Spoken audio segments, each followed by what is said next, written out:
नमस्कार, स्वागत है आप सभी का। आप देख रहे हैं न्यूज 18 मध्य प्रदेश छत्तीसगढ़। मैं हूं अपर्णा मौजम।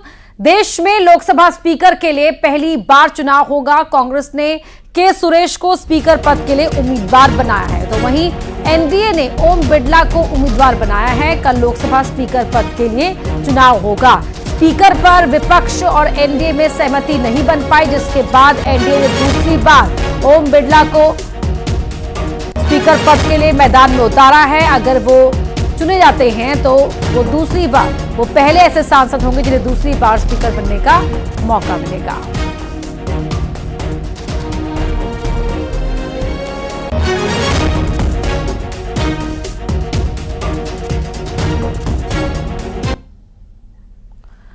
तो के सुरेश ने नामांकन किया है। केरला से सांसद हैं के सुरेश, और के सुरेश अब विपक्ष की ओर से उम्मीदवार है।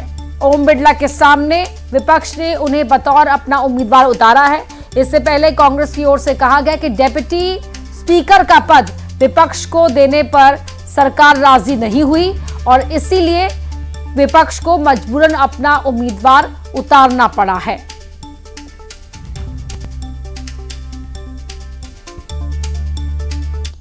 उपाध्यक्ष कौन होगा वो पहले तय करें, फिर अध्यक्ष के लिए समर्थन मिलेगा। इस प्रकार की राजनीति को हम की निंदा करते हैं और मुझे लगता है कि अच्छी परंपरा ये रहती कि लोकसभा निर्विरोध एक सर्वसम्मति से अध्यक्ष चुनता, तो लोकसभा की भी मर्यादा अच्छी रहती, सभी पक्ष का उसमें योगदान रहता और स्पीकर वैसे भी किसी सत्तारूढ़ पार्टी या विपक्ष का नहीं होता है, वो पूरे सदन का होता है। वैसे ही उपाध्यक्ष भी कोई पार्टी या दल का नहीं होता है, पूरे सदन का होता है और इससे उसमें सदन की सहमति हो। ऐसे शर्तों के आधार पर कि किसी एक पर्टिकुलर व्यक्ति या पर्टिकुलर पक्ष का ही उपाध्यक्ष हो, वो लोकसभा की रक्षा मंत्री जी ने उन्हें अब एनडीए की तरफ से जो स्पीकर के लोकसभा के अध्यक्ष के उम्मीदवार हैं उनका नाम बताया और उन्होंने समर्थन मांगा। कांग्रेस पार्टी वेणुगोपाल साहब का कहना था कि आप उपाध्यक्ष का पद अभी आप इसी समय उसको स्वीकार करें। माननीय रक्षा मंत्री जी ने उनको कहा कि जब उपाध्यक्ष का चुनाव होगा तो हम निश्चित तौर पर हम सभी लोग बैठ के बात करके उपाध्यक्ष तय करेंगे, लेकिन वो शर्त पर अड़े रहे और शर्तों के आधार पर वो लोकतंत्र चलाना चाहते हैं। विपक्ष ने उम्मीदवार कॉल बैक नहीं किया गया आपके द्वारा। राहुल गांधी जी ने कहा कि खड़गे जी ने ऐसे जहां तक खड़गे जी का प्रश्न है, एक सीनियर लीडर हैं, मैं उनका सम्मान करता हूं। कल से लेकर आज तक उनसे 3 बार हमारी बात पहली बार। तो वही लोकसभा स्पीकर के चुनाव को लेकर नरोत्तम मिश्रा ने कहा कि ओम बिड़ला ऐतिहासिक मतों से जीतेंगे। इसके साथ ही कांग्रेस पर हमला बोलते हुए कहा कि परंपराओं और संविधान को हमेशा कांग्रेस ने बदनाम करने की कोशिश की है।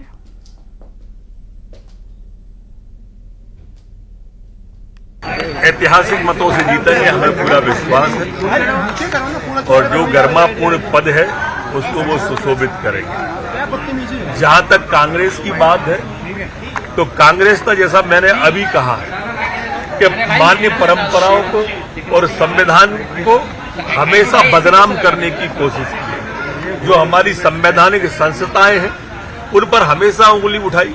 केस हार गए तो न्यायालय पे, चुनाव हार गए तो ईवीएम पे, सेना पे सवाल, ईवीएम पे सवाल, देश पे सवाल। विदेश में राहुल गांधी जाए तो उनसे और क्या उम्मीद कर सकते हैं, वो यही करेंगे।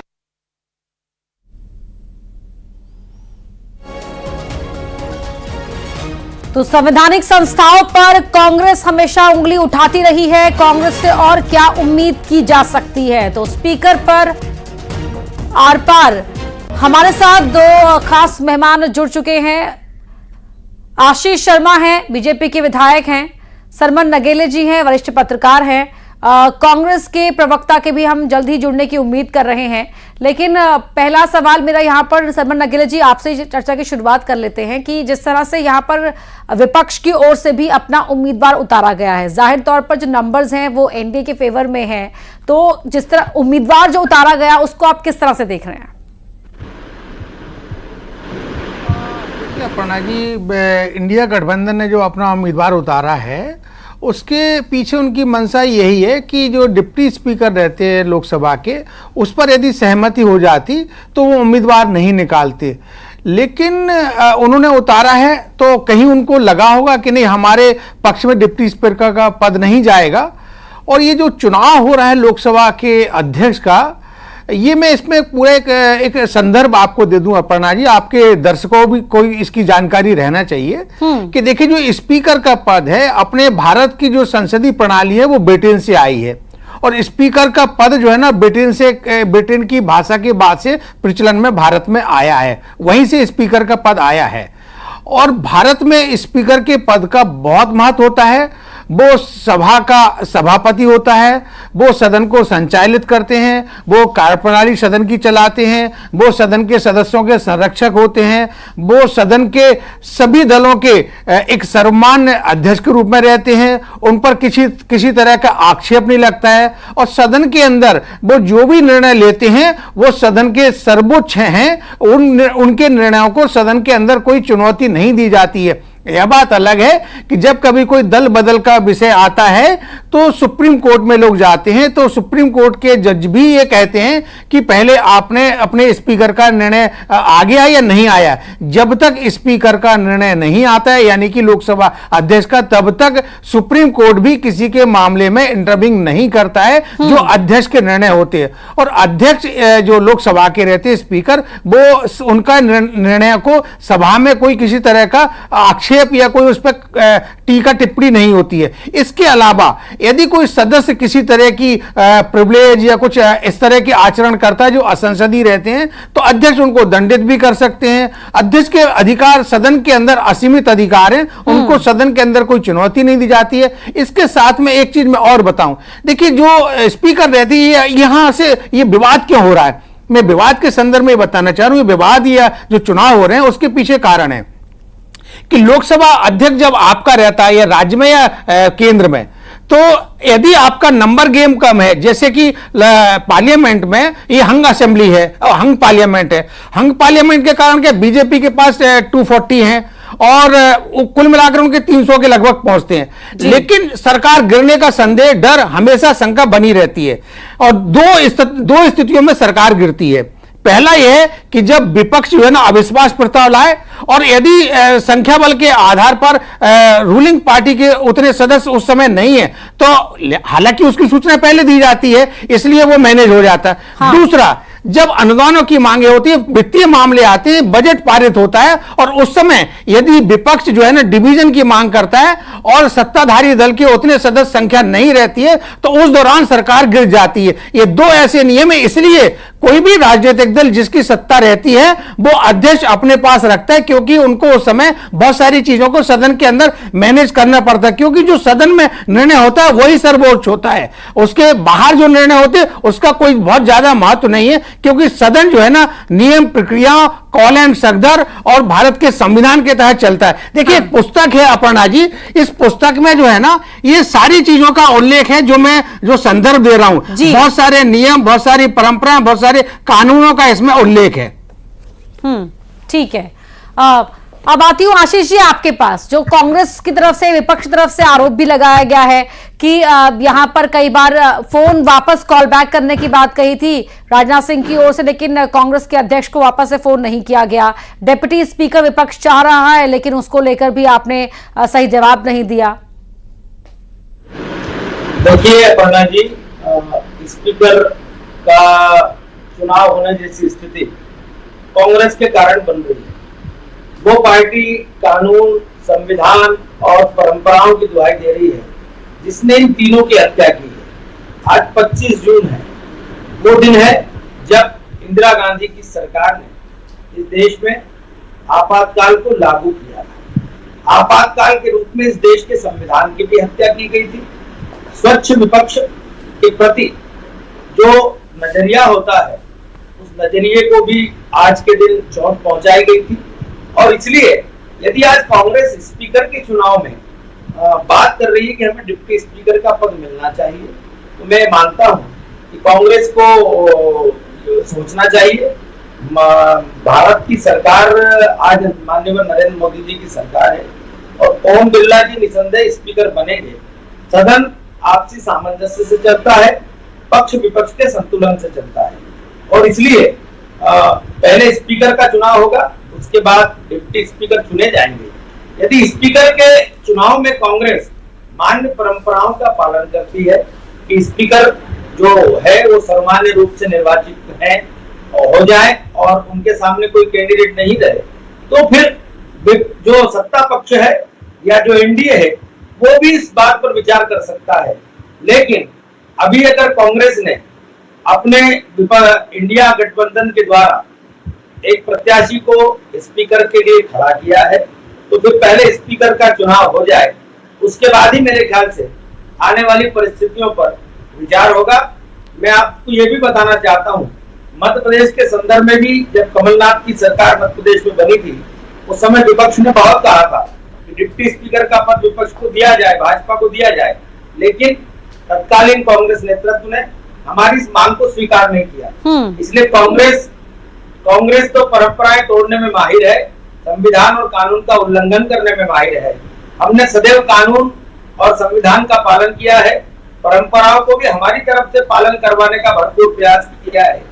लेकिन जो पार्टी अपने सबसे पुराने राजनीतिक दल होने का दंभ भरती है, उसे भी सोचना चाहिए कि जो परंपराएं भारत की संसद में विधानसभाओं में स्थापित हुई है, उनको पालन करने में न सिर्फ सहयोग करे बल्कि उन परंपराओं के पालन को आगे बढ़ाना सुनिश्चित करे। बिल्कुल, और स्पीकर को लेकर अब ये आर पार की लड़ाई है, कल चुनाव होगा। सलमान सर, अब जिस तरह से यहाँ पर हम देख रहे हैं, डिप्टी स्पीकर को लेकर भी हमने सुना था कि सरकार सत्ता पक्ष की ओर से यही कहा गया कि स्पीकर हो या डिप्टी स्पीकर हो, ये पद किसी पार्टी का या किसी पक्ष का नहीं होता है, हाउस का होता है। तो ऐसे में आप देख सकते हैं कि जो लगातार चुनाव, ये जो रार है विपक्ष और सत्ता पक्ष के बीच में, वो लगातार ठनी हुई नजर आएगी सदन के अंदर भी, चाहे मुद्दा फिर आगे कुछ भी हो।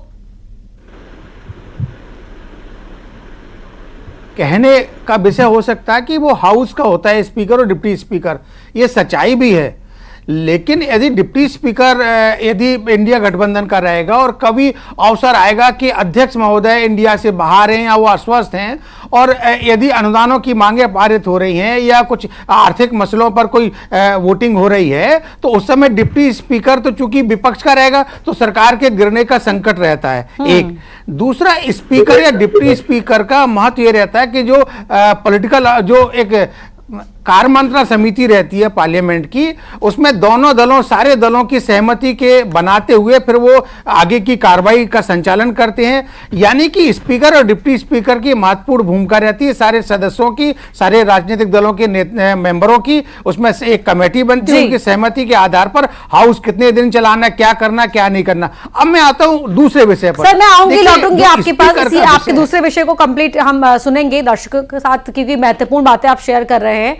यहाँ एक आशीष जी के पास छोटा सा सवाल लेकर मैं जाना चाहती हूँ। आशीष जी, जिस तरह की परिस्थितियां बनी हुई हैं मध्य प्रदेश में, तो खैर यहाँ पर विपक्ष की मौजूदगी ना के बराबर, ये सिर्फ सड़क पर या डिबेट शोज तक ही सीमित देखने को मिल रही है। लेकिन अगर हम लोकसभा की यहाँ बात करते हैं, यहाँ लगातार ये कहा जा रहा है कि इस तरह से बिल्कुल लोहा लेकर विपक्ष लगातार जनता के बीच संदेश देना चाहता भी है कि सरकार सुरक्षित नहीं है, भले ही कितना भी दिखाने की कोशिश की जाए। ये हंग असेंबली है, इसका मतलब सरकार हर वक्त असुरक्षित बनी हुई है। सुरक्षित है, संसद भी सुरक्षित है और हमारा बहुमत भी सुरक्षित है। और मैं आपको बताना चाहता हूं कि हमारा प्री पोल अलायंस था, चुनाव पूर्व हमने गठबंधन किया। एनडीए जिसकी रचना माननीय अटल बिहारी वाजपेयी जी, जॉर्ज फर्नांडिस जी के समय की गई, वो एनडीए आज तक काम कर रहा है। और प्रधानमंत्री जी ने इस बात को स्वीकार भी किया है कि एनडीए सहमति के साथ सदन को चलाएगा। और जहां तक बात है कि मोदी जी की सरकार स्थायी नहीं है, मोदी जी का नेतृत्व न सिर्फ स्थायी है बल्कि उनके नेतृत्व में दम है। और जहां पर नेतृत्व मजबूत होता है, नेतृत्व के प्रति सहयोगी दलों से लेकर सब में विश्वास होता है, वहां सरकार गिराना कोई बच्चों का खेल नहीं होता। और मैं आपसे कहना चाहता हूं, अभी चाहे हमारा नंबर 292 हो, लेकिन आप देखते जाइए जैसे जैसे कारवां बढ़ता जाएगा और सांसद इस कारवां में शामिल होते चले जाएंगे, क्योंकि देश की जनता ने एनडीए को जनादेश दिया है। भाजपा की सीटें कुछ कम चाहे नहीं हो, लेकिन मोदी जी का नेतृत्व वो नेतृत्व है जो सबको साथ लेकर चलने में सक्षम है और समर्थ है। कांग्रेस का नेतृत्व यदि बात आती तो ये ना अपना प्रधानमंत्री तय कर पाते, ना स्पीकर तय कर पाते, ना मंत्रालय तय कर पाते। ये तो एक स्वार्थ का गठबंधन था जो केवल चुनाव में भाजपा को हराने के लिए बना था, और उन्होंने अपना हश्र भी देख लिया है।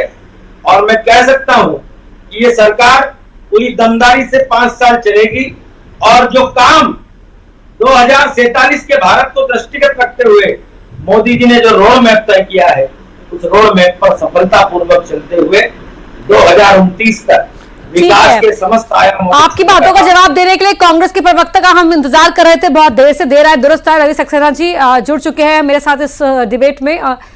जी रवि जी, आप नहीं जानते कितना सुन पाएंगे कितना नहीं सुन पाएंगे, लेकिन जो स्पीकर पर ये आर पार मची हुई है, क्यों विपक्ष को अपना उम्मीदवार उतारने की नौबत आ गई? नहीं, ये बात तो आप मोदी जी से पूछिए। एक तरफ तो वो कहते हैं कि सहमति से सरकार चलाना है, कॉन्शियसनेस से सरकार चलाना है, और सब विपक्ष। रोकना चाहेंगे आपको, बड़ी खबर आ रही है दिल्ली से ही, अरविंद केजरीवाल की फिलहाल जेल में ही रहेंगे अरविंद केजरीवाल। इस वक्त की बड़ी खबर, हाईकोर्ट से झटका लगा है, ईडी की याचिका को हाईकोर्ट ने मंजूर कर लिया। बड़ी खबर आपको बता रहे हैं, फिलहाल जेल में ही रहेंगे, हाईकोर्ट से बेल नहीं मिली अरविंद केजरीवाल को, और अब जेल में ही फिलहाल रहना होगा अरविंद केजरीवाल को। राउज एवेन्यू के फैसले पर हाईकोर्ट ने रोक लगा दी है। राउज एवेन्यू की ओर से बेल मिल गई थी, लेकिन ईडी ने कहा था कि हमारी बात को ध्यान से नहीं सुना गया, और इस पर अरविंद केजरीवाल के वकील पक्ष की ओर से कहा गया था कि 7 घंटे का समय मिला था ईडी को, लेकिन फिर हाईकोर्ट ने ईडी की बात को सुनने के लिए पूरा समय दिया, और अभी फिलहाल राउज एवेन्यू के फैसले पर रोक लगा दी है दिल्ली हाईकोर्ट ने, यानी कि अरविंद केजरीवाल को अभी फिलहाल कुछ और दिन जेल में ही रहना होगा। ये बड़ा झटका अरविंद केजरीवाल, आम आदमी पार्टी और समर्थकों को, जो ये उम्मीद कर रहे थे कि अरविंद केजरीवाल जेल से बाहर आ जाएंगे, लेकिन हाईकोर्ट से अरविंद केजरीवाल को जमानत नहीं मिली है। ये बड़ी खबर आपको बता रहे हैं, अरविंद केजरीवाल की जमानत से जुड़ी हुई। फिलहाल जेल में ही अरविंद केजरीवाल रहेंगे, हाईकोर्ट ने ईडी की याचिका को मंजूर कर दिया है।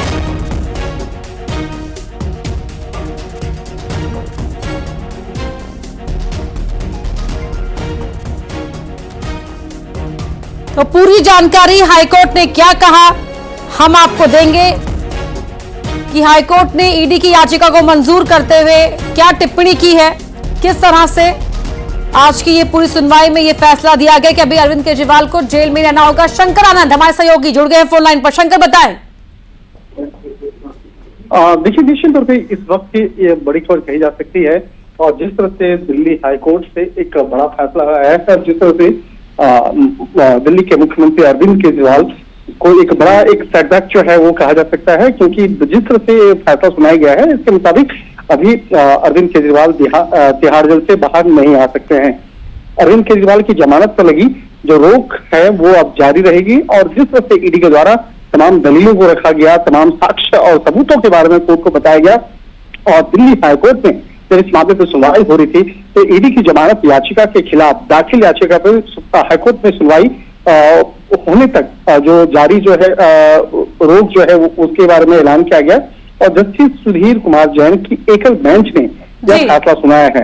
और 20 जून को निचली अदालत में जिस तरह से मुख्यमंत्री अरविंद केजरीवाल को जमानत देने के जो फैसला था, उस मामले पर बाद में जब ईडी ठीक है, फिलहाल जेल में रहना होगा। शंकर, बहुत शुक्रिया आपका इस पूरी बातचीत के लिए। और वापस हम बात करते हैं स्पीकर पर किस तरह से आर पार हैं, कांग्रेस के प्रवक्ता से जवाब ले लेते हैं। रवि जी, आपसे जवाब, आप अपनी बात कंप्लीट कर लीजिए। नहीं, देखिए, मैं तो केवल आपको एक बात कहना चाहता हूं।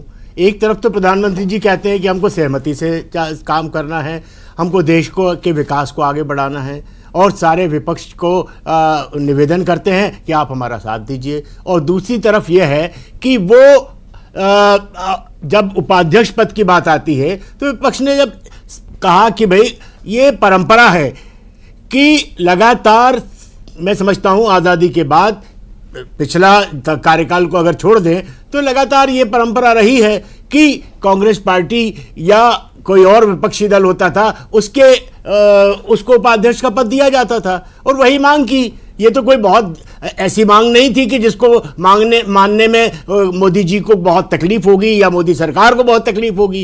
एक तरफ तो राजनाथ जी कहते हैं कि हम जो है इस पर बात करेंगे, पर दूसरे दिन जो है वो बात का कोई जवाब नहीं देते हैं। तो खड़गे जी उनकी बात का जवाब सुनने के लिए तैयार बैठे हैं, पर कोई सुनवाई नहीं हो रही है। तो निश्चित रूप से भारतीय जनता पार्टी की जो नीयत है उस पर सारे लोगों का संशय रहता है, क्योंकि मोदी सरकार का इतिहास रहा है कि उन्होंने जो कहा है वो कभी किया नहीं है, जो दिखाया है वो कभी हुआ नहीं है, और जो उन्होंने जुमलेबाजियां बाद में कह दी, चाहे 15 लाख का मामला हो, चाहे 2 करोड़ नौकरियों का मामला हो, चाहे सबके घर पे छत देने का मामला हो, चाहे किसानों की आय दुगना करने का मामला हो, कोई भी आप इनका बात उठा के देख लीजिए, अपनी बात पे कायम रहते ही नहीं है। इसीलिए लोगों को इनकी बात पर विश्वास नहीं है और कहा कि आप जो है पहले ये कहिए कि उपाध्यक्ष का पद जो है हम विपक्ष को देंगे। तो इसमें ऐसी बात क्या है, कर दीजिए। पर अगर आपकी नीयत नहीं है, अगर आपकी नीयत में खोट है, तो निश्चित रूप से हम आपके सामने अपना कैंडिडेट लड़ाएंगे और आपको बता देंगे कि विपक्ष इस बार कमजोर नहीं है जी, वो आपकी हर चाल का जवाब देने में सक्षम है। और कहीं ऐसा ना हो कि आपकी सरकार ही गिर जाए, आशीष जैसा कि अटल बिहारी वाजपेयी जी की सरकार के समय हुआ था। जवाब तो इसलिए इन बातों का उनको संज्ञान लेना चाहिए। बहुत आए गिराने वाले जो इस सरकार को गिराना चाहते थे वो खुद अपनी स्थिति देखें आज कहां पहुंच गए हैं। एक समय था जब भारतीय जनता पार्टी अपने प्रारंभिक काल में थी, लेकिन आज लगातार तीसरी बार केंद्र में सरकार बनाने का गौरव हमारी पार्टी को प्राप्त हुआ है। इसके दल के कहने से कोई बैसाखियों के सहारे पे सरकार बना ली और उस पर आप इतना अभिमान और घमंड कर रहे हैं। वाह, क्या बात है आपकी। तो 400 सीट की बात। धन्यवाद आप तीनों का चर्चा में शामिल होने के लिए। तो स्पीकर पर आर पार है, ये चुनाव कल होगा और देखना ये होगा कि नतीजा क्या रहता है। हालांकि सब जानते हैं कि क्या होने वाला है। फिलहाल रुक रहे छोटे से ब्रेक के लिए, खबरें लगातार जारी है।